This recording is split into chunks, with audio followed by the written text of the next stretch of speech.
Hello বন্ধুরা, সবাই শীতের ভরা শুভ সন্ধ্যা সবাইকে জানাচ্ছি। প্রচুর ঠান্ডা পড়েছে। ছেলের আবদার হলো কি মা ডাল পুরি আর পায়েস করো, তো তাই আজকে সন্ধেবেলা ডাল পুরি আর পায়েস করছি। চলুন দেখিয়ে দিই। দেখুন, এই গরম গরম ডাল পুরি আর পায়েস অলরেডি করা আছে। কাজু কিশমিশ দিয়ে পায়েসটা করে রেখেছি। আর দেখুন সব রেডি করছি। এখনও এই স্টার্ট করলাম, এখনও হয়নি।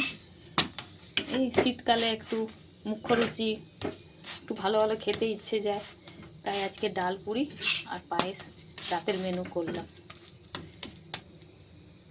বন্ধুরা, ফাইনালি আমার ডাল পুরি করা হয়ে গেল আর পায়েস তো করাই আছে। ব্যাস, রাতের আমার মেনু রেডি। এবারে শুধু খাওয়ার দেরি। আপনাদের কাদের কাদের ভালো লাগলো আমার মেনুটা কমেন্ট করে জানাবেন। টাটা বন্ধুরা।